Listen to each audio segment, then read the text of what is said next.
Assalamualaikum warahmatullahi ta'ala wabarakatuh. Alhamdulillahirabbil alamin wassalatu wassalamu ala asyrafil anbiya'i wal mursalin wa ala alihi wa sahbihi ajma'in. Sidang penonton yang dirahmati Allah Subhanahu wa taala, mudah-mudahan berada di bawah naungan Allah Subhanahu wa taala. Tajuk perkongsian ilmu kita pada hari ini ialah antara sabar dan redha. Dan penonton yang dirahmati Allah Subhanahu wa taala, apakah dia maksud sabar? Sabar ialah menahan sesuatu, yakni ujian ataupun dugaan, seperti mana kalau kita marah, kita menahan kemarahan tersebut, ataupun kita menahan sakit daripada ujian Allah Subhanahu wa taala tersebut. Kalau di bulan Ramadan kita berpuasa, kita menahan daripada makan dan minum dan perkara yang membatalkan puasa. Itu juga kalau kita diuji seperti mana yang berlaku wabak COVID-19 seluruh dunia, termasuklah negara kita, maka bila dihadapi penyakit ini maka kita perlu bersabar. Pastinya ada jalan keluar. Setiap sesuatu itu disebut kebiasaannya ada hikmah di sebalik kejadian tersebut. Yang kedua, kita nak melihat apakah itu masuk redha. Redha iaitu kita ini menerima apa sahaja yang Allah telah aturkan dalam sesuatu perkara. Istilahnya yang biasa kita fahami, kita kata kita menerima takdir Allah Subhanahu wa taala. Menerima apa sahaja ketentuan yang Allah tetapkan kepada kita. Umpama seperti penyakit COVID-19 ini.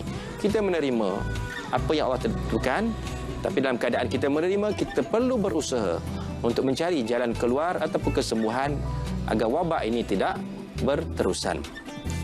Maka bila kita melihat di antara sabar dan redha ini, kita hendaklah berusaha sebagai seorang hamba Allah Subhanahu wa taala dalam bentuk apa sahaja ujian.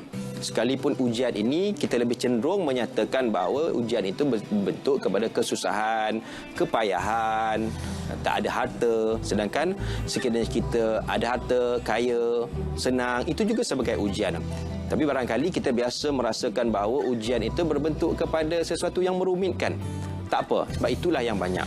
Berbaliklah kita kepada ayat Allah Subhanahu wa taala yang biasa disebut tentang ujian ini, di mana Allah menyatakan dalam surah Al-Mulk ayat yang kedua.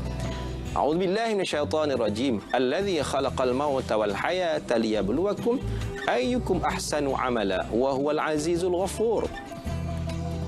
Di mana Allah Subhanahu wa taala menciptakan manusia ini, menciptakan kamu, menjadikan kamu hidup dan juga mati dan juga hidup adalah untuk menguji sejauh mana taat kamu untuk taat kepada Allah Subhanahu wa taala, sejauh mana amalan yang kamu buat. Dan di sana juga Allah Maha berkuasa dan juga Maha pengampun. Maka dalam ayat ini telah meletakkan diri kita supaya sentiasa menerima segala bentuk apa sahaja ujian, supaya kita boleh menjadi orang yang sabar, menerima apa yang ditetapkan oleh Allah Subhanahu wa taala, disebut sebagai redha.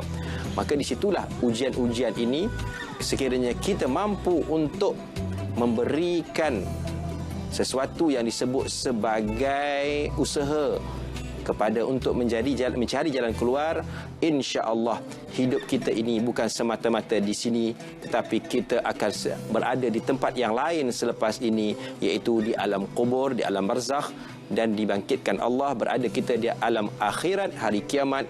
Dan sudah tentulah dengan apa yang kita lalui kesabaran dengan keredaan ini, kita akan mengharapkan syurga Allah Subhanahu wa taala. Maka dengan sebab itulah, dan untuk menjadi seorang mukmin yang sejati, kita sentiasa mengharungi kehidupan ini dengan penuh sabar dan penuh keredaan. Jadi sekadar itu perkongsian kita pada hari ini. Mudah-mudahan Allah Subhanahu wa taala tetap menjadikan kita sebagai hamba yang sentiasa mendapat petunjuk, menjadi hamba yang sentiasa taat kepadanya. Sekadar itu, wallahu a'lam. Wassalamualaikum warahmatullahi taala wabarakatuh.